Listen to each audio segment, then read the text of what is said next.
And so as I now sign this proclamation in full view of our nation and the world at large, I am profoundly conscious of the tasks that remain, hoping that we shall not lose the momentum of our achievements so that those who shall come after us may carry the quest of a greater, a brighter world, a new society. I pray now, and I ask you to pray with me, as I prayed 8 years ago, that I am doing, that we are doing the right thing by our people. For the end of martial law does not mean the end of our efforts, of our needed reforms, of our struggles, of our sacrifices. The passing of the martial necessity does not carry with it the passing of all the burdens, especially the heavy ones. There will be more tests for our capacity, for our resiliency, our strength as a people. Together we must pass these tests, surmount all crises. And so, as I have said, I signed in your presence, proclaiming the termination of the state of martial law throughout the Philippines. I say, we have just begun.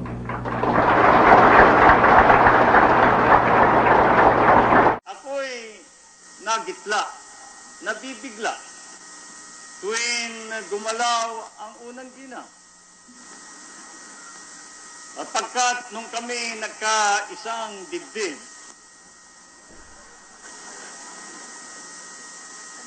ang kabilin-bilinan ko lang sa kanya, alagaan mo ang aking puso.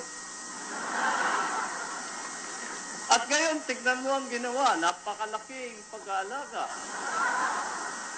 Ngunit, ang paliwanag naman niya sa akin ay yan daw ay pag-aalaga ng lahat ng puso, ng lahat ng mamayan Pilipino.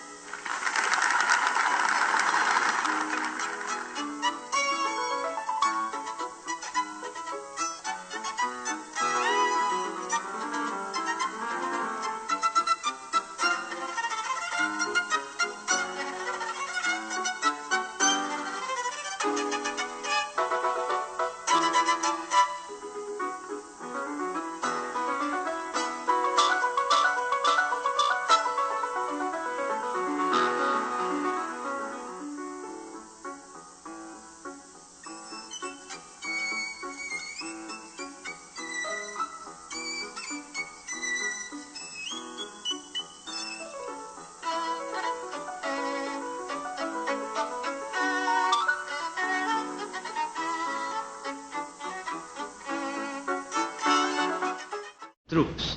They cannot succeed without the support of the people. We cannot succeed without the support of our people. I am happy to see that the reaction throughout the country is favorable. I have received hundreds and hundreds of telegrams from all corners of the Philippines congratulating you and incidentally me for the proclamation of martial law, for the sudden cessation of anarchy and of criminality throughout the land, and of the re-establishment of an atmosphere of brotherhood amongst Filipinos. Now everybody seems concerned about his neighbor. Now everybody seems to be involved in the destiny not only of himself but of the entire country and of the entire nation. And this is what we have been hoping and praying for. I repeat, it is necessary to reform in order to attain the victory that we seek. It is necessary that we attain all the objectives that we have set. These objectives are, we must give to the poorest man whatever is his due. The rich man must now understand that this is a new kind of society. We will protect his rights. For whether he is rich or poor, he has rights. And those rights are as sacrosanct as the right of the military to dignity and to a reputation and a standard of proficiency to which he is entitled. Thus it is important that we must tell everybody, and I ask you to do this, to go out to your assignments, to your respective areas, to your units, to your area of operations, and tell everyone that every citizen in this country has rights, and those rights will be protected, whether he is a businessman or a mere janitor, whether he is a tenant or a landowner.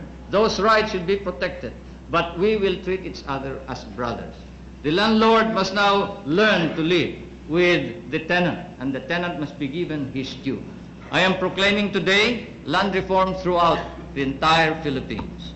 We must allow the tenant to now acquire ownership ultimately of his land, but he must engage in cooperative effort.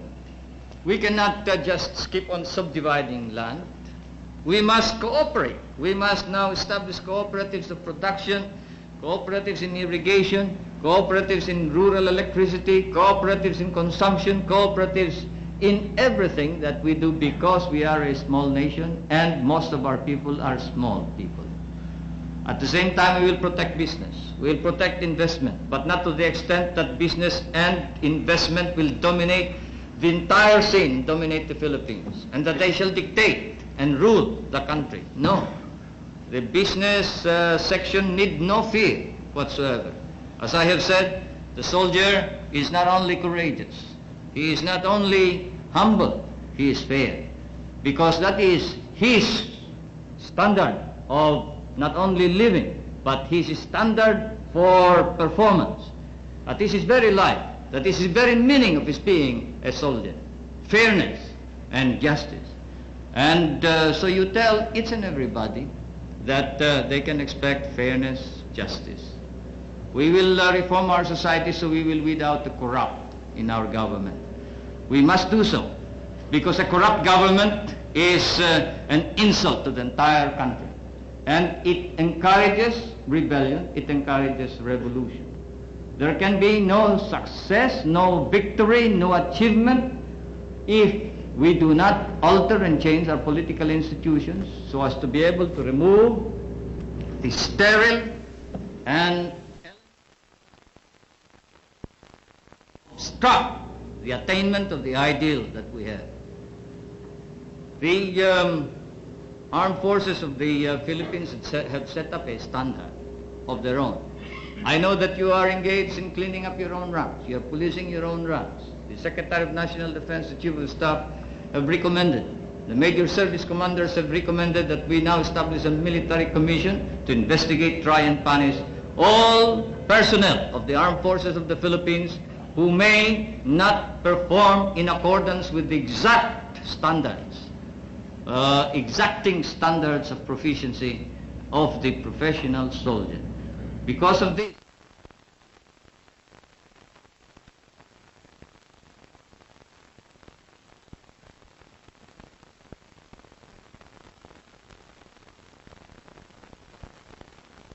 never happened in the past.